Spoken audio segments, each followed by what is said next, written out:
Brazil বনাম Argentina এই দুই চিরপ্রতিদ্বন্দ্বীর নাম শুনলেই আমাদের চোখে ভেসে ওঠে নেইমার মেসি সেলেসাও বা আলবিসেলেস্তেদের মাঠের লড়াই। 4 বছর পর পর বিশ্বকাপ এলে এই দুই দেশের সমর্থনে বাংলাদেশ কার্যত দুই ভাগে বিভক্ত হয়ে যায়। কিন্তু আপনি কি জানেন, ফুটবলের এই উন্মাদনার বাইরে কোটি কোটি ডলারের আসল অর্থনৈতিক লড়াইয়ে বাংলাদেশের সাথে এগিয়ে আছে কোন দেশ? কে আমাদের আসল বাণিজ্যিক বন্ধু, ব্রাজিল নাকি আর্জেন্টিনা? আজ আমরা ইমোশন বাদ দিয়ে একদম নিখাত সরকারি তথ্য আর ডলারের হিসাবে দেখব অর্থনীতির মাঠে কে চ্যাম্পিয়ন। শুরুতেই আসা যাক ইম্পোর্ট বা আমদানির হিসাবে।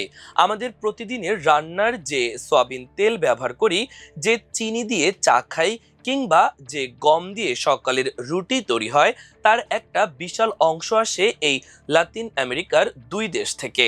সরকারি তথ্য বলছে প্রতি বছর বাংলাদেশ এই দুই দেশ থেকেই বিলিয়ন বিলিয়ন ডলারের পণ্য কেনে। কিন্তু পাল্লা কার ভারী? উত্তর হলো ব্রাজিল।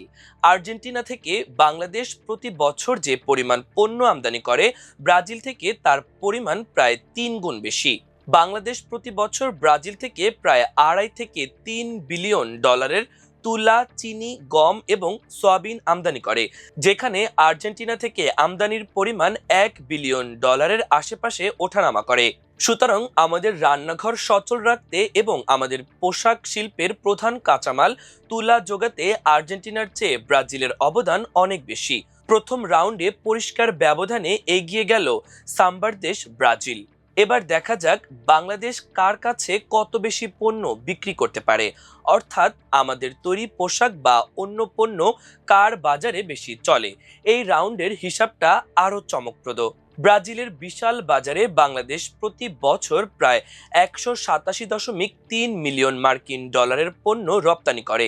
ল্যাটিন আমেরিকার দেশগুলোর মধ্যে ব্রাজিলই বাংলাদেশের তৈরি পোশাকের অন্যতম বড় ক্রেতা। বাংলাদেশের রপ্তানি বাজারের তালিকায় ব্রাজিলের অবস্থান 27 নম্বরে। এবার তাকানো যাক আর্জেন্টিনার দিকে। শুনলে অবাক হবেন, ফুটবল নিয়ে আমরা যে দেশের জন্য এত পাগল, সেই আর্জেন্টিনার বাজারে আমাদের রপ্তানির আয় মাত্র 21.6 মিলিয়ন ডলার। তালিকায় তাদের অবস্থান 65তম।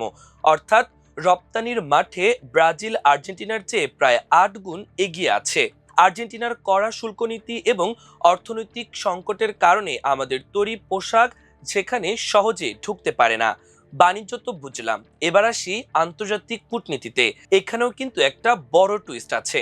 ব্রাজিল হচ্ছে বিশ্বের অন্যতম উদীয়মান অর্থনৈতিক পরাশক্তি এবং বৈশ্বিক জোট ব্রিক্স এর অন্যতম প্রতিষ্ঠাতা সদস্য। বাংলাদেশ যখন ব্রিক্স জোটে যোগ দেওয়ার চেষ্টা করছে, তখন ব্রাজিলের সমর্থন আমাদের জন্য অত্যন্ত গুরুত্বপূর্ণ। অন্যদিকে আর্জেন্টিনা কিন্তু অর্থনৈতিকভাবে কয়েক বছর ধরে বেশ নাজুক সময় পার করছে। তবে হ্যাঁ, ফুটবলের এই উন্মাদনাকে কাজে লাগিয়ে সাম্প্রতিক সময়ে আর্জেন্টিনা ঢাকায় তাদের বন্ধ হয়ে যাওয়া দূতাবাস পুনরায় চালু করেছে। দুই দেশের ব্যবসায়ীদের মধ্যে চুক্তি হচ্ছে, কিন্তু কৌশলগত এবং ভূ রাজনৈতিক দিক থেকে ব্রাজিলের ওজন বাংলাদেশের কাছে অনেক বেশি। তবে একটা জায়গায় আর্জেন্টিনা ও ব্রাজিল দুই দেশই বাংলাদেশের কাছে ঋণী, সেটা হলো জার্সি বাণিজ্য।